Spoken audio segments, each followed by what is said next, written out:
Have you ever suspected that your pet is here for more than just companionship? What if they're actually teaching you something profound, something that could shift your whole entire way of being? In this video, I'm sharing 5 powerful yet often unrecognized and unexpected soul lessons that our pet bring into our lives. By the end, you might just see your relationship with your pet in a whole new light. Most of us recognize that our pets bring joy, they bring comfort, and of course, that unconditional love. But what if I told you that they're also acting as soul teachers?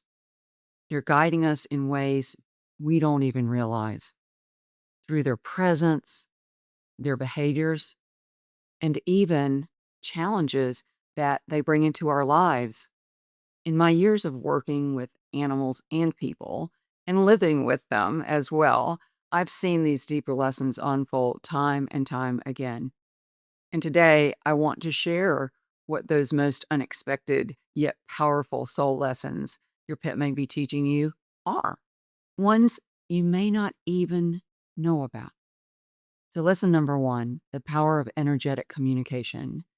Your pet may not speak your language, but that doesn't mean they're not communicating with you constantly, all the time.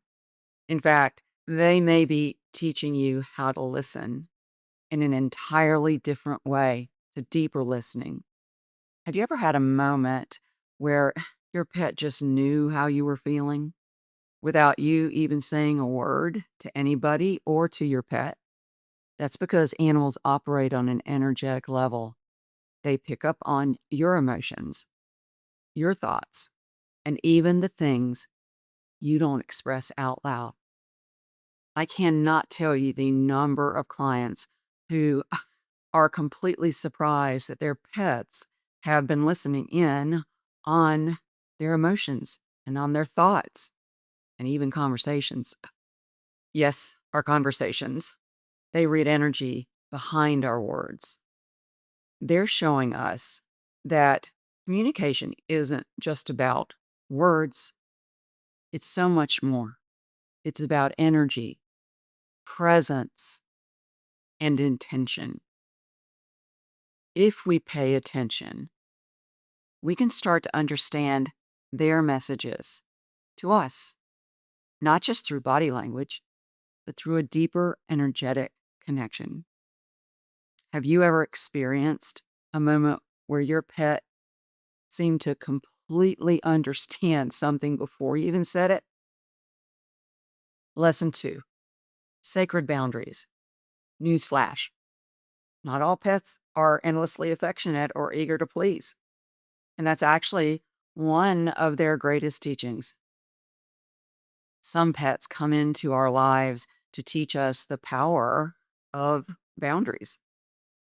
Maybe you've had a cat who only wants affection on their terms, or a dog that reacts strongly when their space is invaded.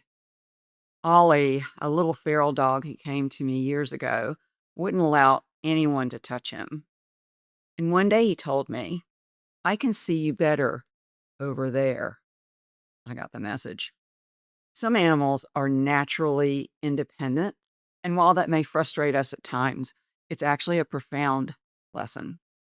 Respecting the space of another is so important. My client told me that though she would really love for her dog to be more cuddly, really wanted that, she actually respected when he had had enough and walked away. I pointed out that he was teaching her about self care and meeting her own needs, something my client struggled with. So that was the reflection. To understand more fully, think about how you feel when someone doesn't respect your space or boundaries. Do you feel crowded? Annoyed? Can you see them better over there? They're showing us that boundaries aren't just important, they're sacred. They teach us when to give, when to hold back, and how to respect the energy and space of others, including ourselves. If you struggle with saying no, or if you give too much of yourself to others, take a look at your pet's behavior. They may be modeling for you exactly what you need to learn. If you've ever had a pet that was fiercely independent or set clear boundaries, what did you learn from them?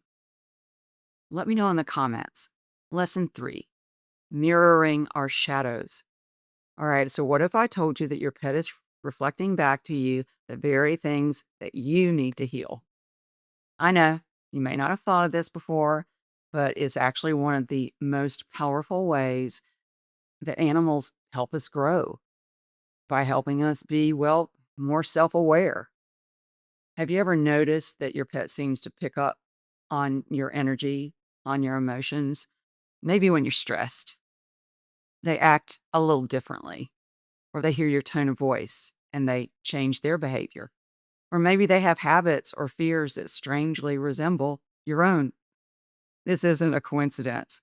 Our pets act as mirrors, reflecting our emotions, our struggles, and even our unhealed wounds. You know, a nervous pet may be showing you your own anxiety, and a pet who has trouble trusting might be reflecting your own trust issues. But you know, when we notice these patterns in ourselves, we're given an incredible opportunity, not just to help them, but to heal ourselves in the process. They're the greatest teachers. What is your pet mirroring back to you right now? You have to be a keen observer and have a willingness to look. Lesson 4, navigating life's transitions. Have you ever noticed that pets seem to enter our lives at just the right time and leave at a pivotal moment? That's because they are deeply connected to our soul's journey. Many people tell me that their pet came to them during a major life change, after a big move, children go to college, during an illness, or in a time of emotional hardship. It's as if their soul knew you needed them. It did. They come in through a soul portal. And when a pet leaves, often they do so when another transition is approaching. Maybe it's a personal transformation you've got coming up, a new path opening, or even a deep inner shift. We sometimes don't understand why our pet left when they did, but I promise you, it's always at a juncture point in our life and in theirs. So when we don't understand something, we tend to judge it or condemn it, call it as wrong. Their timing's never random. If you've ever questioned why a pet entered or exited your life when they did, I encourage you to look at what was happening in your journey at the time. If your pet arrived or left during a big life transition, what was shifting in your world? Lesson 5, art of simply being.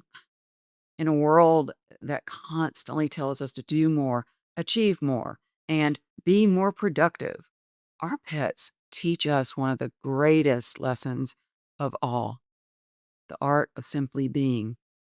This is one of the core principles of animal communication.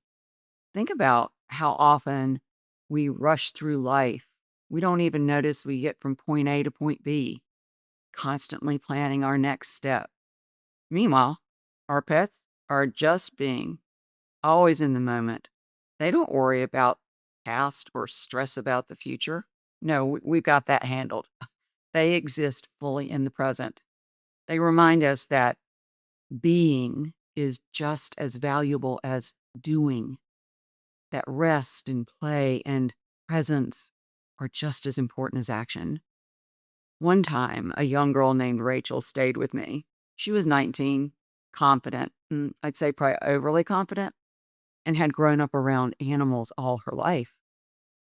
She kind of saw herself as an animal expert, someone who knew exactly how things should be done her way. Let's say she came with her own ideas of how things should be done. But you know what? My animals were not accustomed to someone pushing their energy or expectations onto them. From the moment she arrived, she was doing, constantly touching them, checking their fur, adjusting their collars, opening their mouths to see their teeth. You can imagine how well that went over. She was attempting to fix things that weren't broken, looking for things. Her energy was super intense. Her movements were frenetic.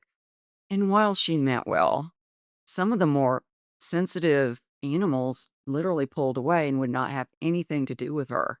They weren't having any of it. She noticed it too. I watched as she became more and more impatient with them. Frustration bubbled up one day, and she blurted out, "What's wrong with them? Why are they ignoring me? Why don't they like me?" Very upset. I watched her struggle for a while before gently stepping in. "Rachel," I said, "sit down and just be." She looked at me kind of confused. "What do you mean?" she said suspiciously. I gestured toward the sofa in the play area, where a few dogs were already lounging around, chewing on a bone, sleeping. "Just sit," I repeated. "No petting, no talking, no doing. Just be."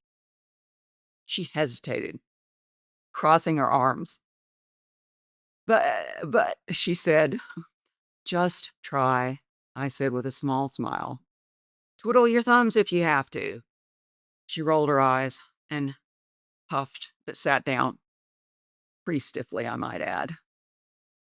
She glanced around as if waiting for something to happen, very uncomfortable just being. Within seconds, she started shifting super uncomfortably.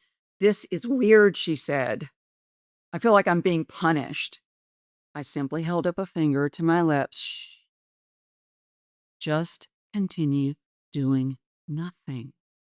She sighed, dramatically, and then she slumped onto the couch, watching me as I moved around. I didn't say anything. I was just doing what I always did, being with the animals, enjoying their presence, and greeting the animals when they came to me. Scratching behind the ears when they asked for it, acknowledging them. If they brought me a toy, throwing it. Some wandered off, some curled up nearby, you know, all at ease in the quiet rhythm of the moment. Minutes passed, then something shifted. Rachel's rigid posture softened a bit, and her breathing slowed. She wasn't pushing anymore. She forgot she was frustrated. And that's when it happened. A dog she had been trying so hard to connect with, who was not having any of it, popped up beside her. Another settled near her feet. She sat there wide-eyed, like barely daring to move, and in a whisper said, "They came to me." I smiled. "Because you weren't trying anymore. You were being." She looked down at the dog beside her, gently resting his head against her leg. So beautiful. She didn't reach for him either. She just let him be there. And I think for the first time, she truly understood. Sometimes animals teach us what we have to unlearn, what we think we know about another. If you've ever felt overwhelmed or lost in the chaos of life, look at your pet. Notice how they bring you into the present moment, where you're living your life, not missing it. Watch how they embrace the moment. They are showing you a way of being that is deeply healing. What's one thing that your pet has taught you about slowing down and embracing the present? I'd love to hear your thoughts. Our pets aren't just our companions, they're our teachers, our guides, our friends, our equals, even our healers. They come into our lives for a reason.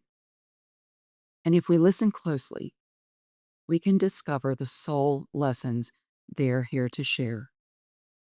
Which of these lessons resonated with you most?